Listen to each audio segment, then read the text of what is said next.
जैसा कि ये वीडियो रिकॉर्डिंग लाडवा गौशाला हिसार हरियाणा में है। कल भी मैंने बताया था आप लोगों को 15 किलोमीटर की दूरी पे हिसार रेलवे स्टेशन से ये गौशाला है और यहाँ पे एक गौ माता मेरे पास चली आ रही हैं। ये आप ऐसे वीडियो रिकॉर्डिंग करना थोड़ा सा।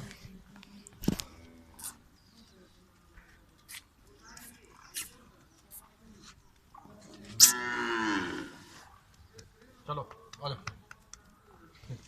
तो ये जैसे आपने देखा कि सारी गौ माता हमारे पास में और काफ़ी वो प्यार दिखा रही हैं अपना। और इधर से वो हमारे जो भाई साहब हैं अंकित जी हैं, वो वीडियो रिकॉर्डिंग कर रहे हैं काफ़ी अच्छी तरीके से। तो जितनी भी गौशाला में हम गए हैं तो काफ़ी अच्छा यहाँ पे हिसाब किताब है। और यहाँ पे मुझे कल बताया था श्री रजनीश जी ने कि यहाँ पे इस गौशाला में 1100 देसी गौ माता हैं और ये एक बाड़ा है जहाँ पे गायों को रखा गया है। अभी 10-15 मिनट के बाद ही इनको घुमाया जाएगा बाहर, क्योंकि एक ही जगह पे रह के वो मानसिक सा तनाव सा आ जाता है, और गायों में भी या इंसानों में भी। तो हमें हमेशा खुला वातावरण में, जैसे यहाँ पे कोई गाय बंधी नहीं है और कहीं भी आ जा सकती हैं। अभी ये 10-15 मिनट के बाद घूमने जाएंगी तो इनका थोड़ा मन भी साफ रहता है, माहौल भी अच्छा रहता है। अब जैसे ये गौ माता है हमारे पास आके खड़ी हैं, इनको कितना प्यार चाहिए तो सबको पता ही है। तो इसलिए आप इनसे लोगों से मिलिए, आइए गौशाला में और गौ माता से जुड़िए, क्योंकि शहर में रह के बीमारी ही इकट्ठी होनी है। तो गौ माता से जुड़ना हमारा उद्देश्य यही है। और आइए इन सब चीज़ों से जुड़िए। चलिए आइए, चलो चलो चलो इधर चलो, चलो अंकित जी आ जाओ, थोड़ा आगे चलते हैं। अंकित जी, आप ये गौशाला में, आप ये गांव, इसी गांव के रहने वाले हैं, लाडवा के? जी। तो आपकी उम्र जैसे अभी आपने बताया 19 साल है। हाँ जी। तो आप ये गौशाला से कैसे जुड़े, मतलब थोड़ा सा बताना चाहेंगे? मैं आपसे नहीं, मैं मुझे तो रहने दो। थोड़ा सा, तो अंकित जी थोड़ा सा अपने बारे में बताइए कि मैं आप। यहाँ पे बनता हूँ यहाँ का।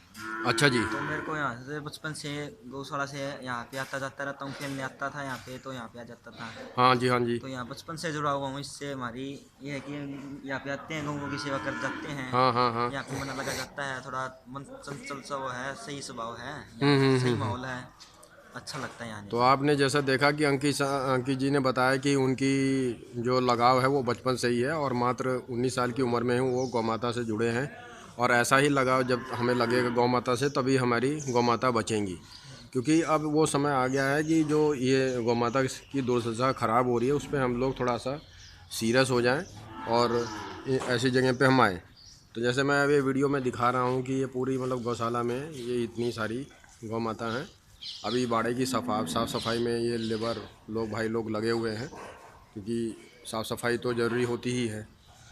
तो इस तरह से आप लोग इन सब चीज़ों पे आ सकते हैं।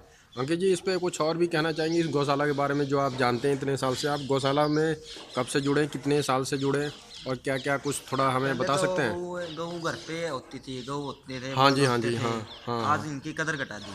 हाँ जी, हाँ तो जी, ये। आजकल ये बस एक गौशाला से सीमित रहेगी, घर में तो खत्म हो गया इनका काम। हम्म। तो अब ऐसा है कि गऊ है बस गौशाला में देखने को मिलती है, घर पे किसी को नहीं मिलती। तो आप जहाँ इस लाडवा गौशाला से जुड़े हैं, खैर, लेकिन लाडवा गांव आपका गांव है? नहीं, नाना जी रहते हैं, मैं शुरू यहीं पे रहता हूँ शुरू से। अच्छा अच्छा अच्छा अच्छा। तो जैसा अभी आप बता रहे थे कुछ खेल कूद के बारे में कि हाँ, आपकी टीम है, नेशनल टीम है, ऐसा वैसा है, क्या है, कुछ बताएंगे इसके बारे में? हम यहाँ पे शुरू से ही खेलते हैं। यहाँ पे इंडिया खेले हुए हैं बच्चे, हैंडबॉल नेशनल खेले हैं कई। हाँ। हमारी टीम है, एक अच्छी टीम है, कोच भी अच्छे हैं, जो हमारे सीनियर है वो भी अच्छे हैं, हमें ट्रेन करने वाले भी बहुत अच्छे हैं। अच्छा अच्छा अच्छा। और यहाँ पे कोई भी मान ले करता, सभी प्रैक्टिस करते हैं, कामयाब होकर निकलते हैं और हम्म। मेहनत करते हैं।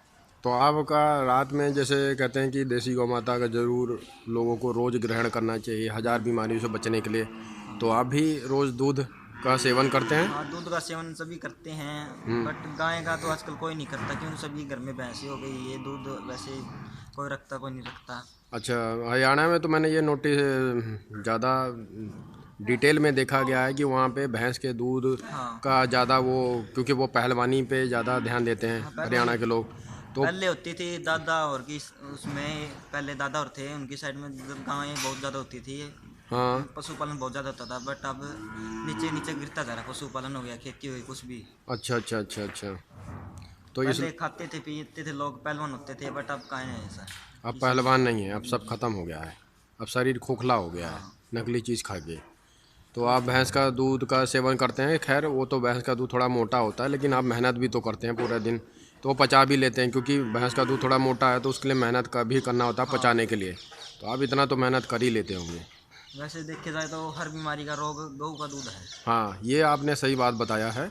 एक्चुअली क्या है कि हरियाणा में शुरू से ही बचपन में ही एक ये है कि उनको पहलवानी का ही शुरू से शौक़ रहा है, वो ऐसा रहा है एरिया, तो इसीलिए लोग भैंस के दूध पे आ गए हैं। वो दूध जो है मोटा तो है, ताकत भी देगा, कैल्शियम भी बढ़ाएगा, लेकिन पचाने का और मोटापे का, सुस्ती का और दिमाग बढ़ाने का है अगर आपको, तो फिर वो देसी गैया का दूध ही है। हाँ, उससे हाँ, गाय का दूध है। अगर मान ले आप जितना भैंस का घी नहीं खा सकते, आप गाय का घी फालतू खा सकते हैं, क्योंकि वो आराम हल्का और पचता भी है। हाँ, क्योंकि जैसे कि हम लोगों का बॉडी का टेम्परेचर 37.2 है और भैंस के घी ये देसी गैया का घी का टेम्परेचर हाँ, घी 35 का है। जो गाय का है, देसी गाय का, ये घी हो गया नुकसान नहीं करता। और हाँ भैंस का खा लिया नुकसान करेगा। हाँ, अगर आपने मेहनत नहीं किया तो फिर आपका दिक्कत बहुत ज़्यादा आएगी। भैंस का तो इसलिए पच जाता है, क्यों बालक करते हैं, पहले खाते थे, काम करते थे, तब पच जाता था। अब नहीं पचता किसी को भैंस का। अब नहीं बचता, अब ये कौन बिल्कुल खाता सही इतना? बात बोला है आपने। तो देसी पहले लोग 1-1 किलो घी पी जाते, दूध पी जाते थे। अब हाँ, कहाँ पीते हैं? कैरोटीन नाम का जो तत्व, पीला सा तत्व होता है जो आंखों की रोशनी बढ़ाता है, वो देसी गाय के दूध में ही होता है हाँ, सिर्फ। गाय का दूध पीने से बहुत ज़्यादा बेनिफिट है इंसान को। सेरिब्रोसाइड करके जो पोषक तत्व है वो आपके दिमाग को बहुत ज़्यादा 3-4 गुना आम आदमी से बढ़ाता है, वो भी देसी 100% गाय के दूध बीमारी में है। कटती है। और कैंसर से भी यही बचाता है इसी का दूध, और किसी दूध में कैंसर से बचाने का वो काम। गुणवत्ता है नहीं। तो ये अंकित जी ने जो हमारे साथ आज जुड़ के और इतनी मतलब ये समझ लीजिए कि कम उम्र में, मात्र 19 साल की उम्र में ही जो उन्होंने हमें महत्वपूर्ण जानकारी दी कि वो खुद ही हरियाणा के रहने वाले हैं, भैंस का दूध पीते हैं, लेकिन उनका सोच जो है और जो उन्होंने बताया कि देसी गाय का दूध अमृत के समान है और लोगों को वही पीना चाहिए, वो आसानी से पच भी जाता है, वो हर चीज़ में कारगर है, तो ये उन्हें खुद अच्छी तरह से पता है। तो कहने का मतलब यही हुआ कि आप देसी गैया के दूध पे आइए अगर आपको किसी भी बीमारी से या कैल्शियम से नहीं है आपके शरीर में, ये सारी चीज़ें पे आपको आना ही पड़ेगा। तो एक बार और वीडियो में देसी गैया का दर्शन कर लीजिए आप लोग।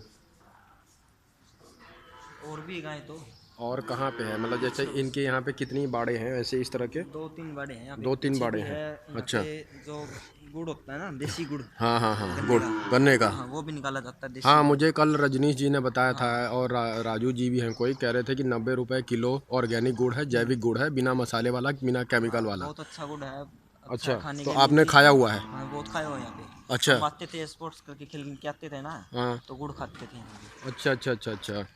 तो हर ये, हर हाँ, चीज़ का। जैसे कि गुड़, देखिए गुड़ सर्दियों में लोगों को, हम लोग या सभी को पता ही है कि इसलिए खाना चाहिए क्योंकि हमारे शरीर में फॉस्फोरस एक केमिकल है, वो प्रचंड मात्रा में गुड़ में है, देसी गुड़ में है। तो इसलिए आप लोगों को गुड़ खाना ही पड़ेगा जिससे कि आपको सर्दी जुकाम बुखार ना लगे और वो केमिकल जो फॉस्फोरस है वो कम ना पड़े।